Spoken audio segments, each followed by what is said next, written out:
ভাইয়া দরজা খোলো, ভাইয়া ভাইয়া ভাইয়া দরজা খোলো, তুমি আমার সাথে এমন করতে পারো না ভাইয়া। আমি যা বলছি তাই হবে, তোকে এখানেই থাকতে হবে। আর শোন, আমি যা বলছি তাই হবে, আর আমার কথা না শুনলে না তো চরম শাস্তি পেতে হবে। ভাইয়া তুমি কিন্তু ঠিক করছো না, তুমি আমার সাথে অন্যায় করছো, তুমি দরজাটা খোলো। আসলে ভাইয়া কি চাচ্ছে?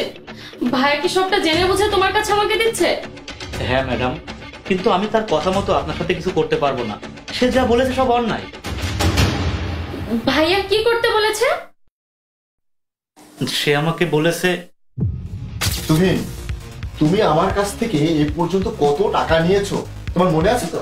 জি স্যার, অনেক টাকা।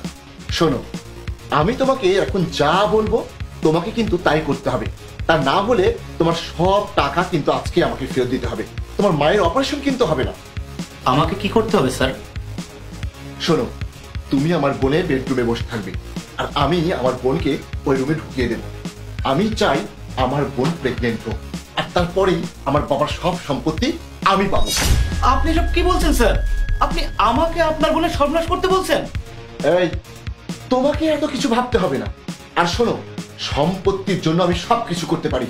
আমি তোমাকে যেটা বলছি তোমাকে সেটাই করতে হবে, আর তা না হলে তুমি যত টাকা আমার কাছ থেকে নিয়েছো সেগুলো আজই ফেরত দিতে হবে।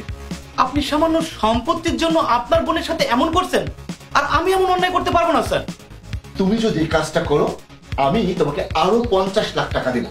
বাকি জীবনে তোমাকে আর কিছু করে খেতে হবে না, আরামে জীবন কাটাতে পারবে। বুঝতে পেরেছো? দাঁড়ান স্যার,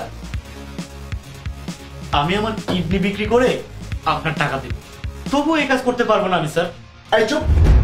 শোনো, আমি তোমাকে যেটা বলেছি তোমাকে সেটাই করতে হবে, আর তা যদি তুমি না করো আমি তোমাকে খুনের দায়ে জেলে পাঠিয়ে দেবো। কথাটা মনে থেকে যাবে। স্যার, স্যার আপনি এটা করতে পারেন না স্যার। স্যার! ছি, ভাইয়া এতটা নিচে নেমে গিয়েছে? হ্যাঁ ম্যাডাম, কিন্তু এখন কি করা যায়? আপনি একটা বুদ্ধি করুন না। কিন্তু আমি এসব কিছুই করতে পারবো না। আমার মায়ের অপারেশন করা জরুরি, আমার অনেক টাকার দরকার। কিন্তু ম্যাডাম, আমার মায়ের অপারেশন করা না হলেও আমি এমন কাজ করতে পারবো না, আর আমার টাকার কোনো লোভও নেই। ম্যাডাম, আপনি কিছু একটা করুন ম্যাডাম। আচ্ছা শোনো, তোমাকে কিছুই করতে হবে না, কিন্তু ভাইয়া জানবে ভাইয়া যেটা করতে বলেছে তুমি সেটা করেছো। আচ্ছা শোনো, তুমি বিছানার উপরে উঠে লাফাতে শুরু করো। ঠিক আছে ম্যাডাম।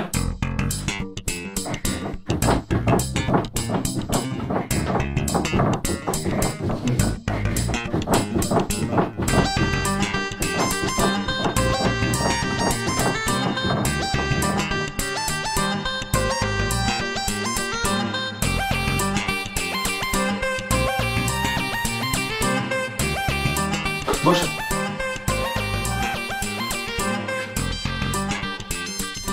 এই দেখো, আমার বোনকে তোমার এখন বিয়ে করতে হবে। স্যার, কি বলছেন আপনি এসব? এটা কিভাবে সম্ভব? আমি আপনার কর্মচারী, আপনার বোনকে আমি কিভাবে বিয়ে করতে পারি? আর এটা কিভাবে সম্ভব? হ্যাঁ সম্ভব। আরে আমি চাই তুমি আমার বোনকে বিয়ে করবে, তাই সম্ভব।